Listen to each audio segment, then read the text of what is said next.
আসসালামু আলাইকুম। চলচ্চিত্রের পালে নতুন হাওয়া।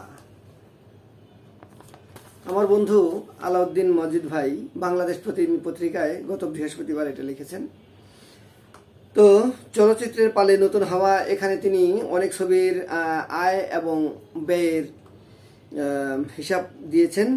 কোন ছবি কত টাকা খরচ হয়েছিল এবং কোন ছবি কত টাকা আয় করেছিল আমি আপনাদের একটু পড়ে শোনাচ্ছি।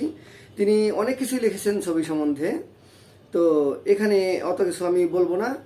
আমি 23 সালের দিক থেকে আমি শুধু বলবো যে 23 সালে ছবি মুক্তি পায় 51টি।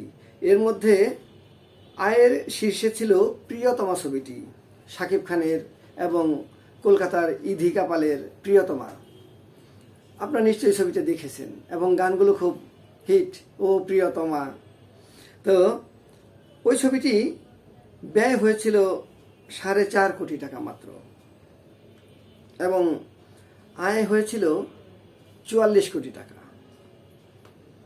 এরপর ব্যবসা সফল ছবির মধ্যে রয়েছে প্রহেলিকা।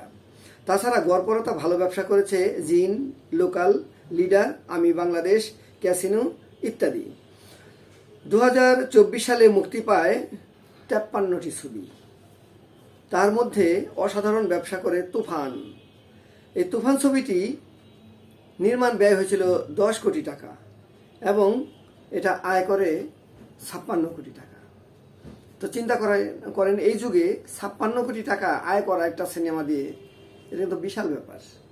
আর তার আগে বছর প্রিয়তমা 44 কোটি টাকা আয় করেছে, ওইটা কিন্তু কম বিষয় না, বিশাল বিষয় এটা। তো তুফান 56 কোটি টাকা আয় করে। এরপর রাজকুমার আয় করে 26 কোটি টাকা, ওটাও শাকিব খানের। আর দরদটাও শাকিব খানের, এটা 10 কোটি 20 লাখ টাকা আয় করে। দেয়ালের দেশ 2 কোটি এবং উমর 1 কোটি। উমর আবার নায়ক ছিল, ওর নাম ভুলে গেলাম, রাজ যেন, ওটা 1 কোটি 57 লাখ টাকা আয় করেছিল। শরীফুল রাজ মনে পড়েছে। এবছর আলোচনায় থাকে আবার কাজল রেখা, লিপস্টিক ছবিগুলো। চলতি বছরে মানে এই যে 2025 সালে এ পর্যন্ত ছবি মুক্তি পেয়েছে 14টি। আর এই 14টির মধ্যে দর্শকপ্রিয়তার দিকে এগিয়ে আছে এবং ইতিহাস তৈরি করেছে বরবাদ ছবিটি। এই যে শাকিব খানের বরবাদ ছবিটি গত রোজার ঈদে রিলিজ হয়েছিল এবং যেখানে যেখানে লেগেছে হলে কিন্তু এখনো চলছে। এই কুরবানির ঈদ পর্যন্ত কিন্তু বরবাদ চলতেই থাকবে। তো এই বরবাদে কতটা হলো, বরবাদ ছবিটি 15 কোটি টাকা ব্যয় হয়েছিল এবং এ পর্যন্ত ঘরে তুলেছেন 75 কোটি টাকা। কল্পনা করতে পারেন, একটি সিনেমা 75 কোটি টাকা আয় করে ফেলেছে।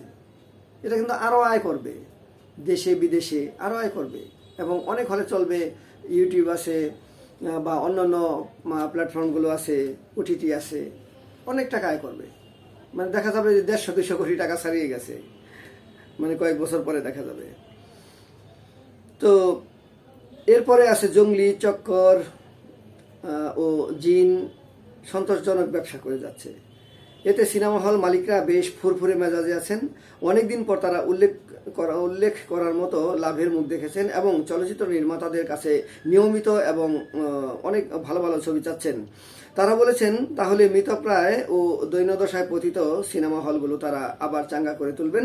বিশেষ করে দেশের সিনেমা প্লেক্সগুলো যেখানে বাংলা ছবি প্রদর্শনে আগ্রহ দেখাতই না, তারা এখন বাংলা ছবি চালিয়ে রমরমা ব্যবসা করছেন।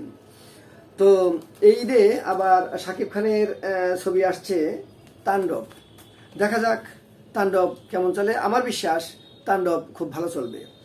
আর বাংলাদেশের যতদিন ধরে বাংলা সিনেমা রিলিজ হয়, মানে নির্মাণ হয় 56 সাল থেকে সম্ভবত, তখন থেকে কিন্তু অনেক হিট ছবি ছিল। প্রতি বছর 2-4টা করে এই টাইপেরই ব্যবসা করতো।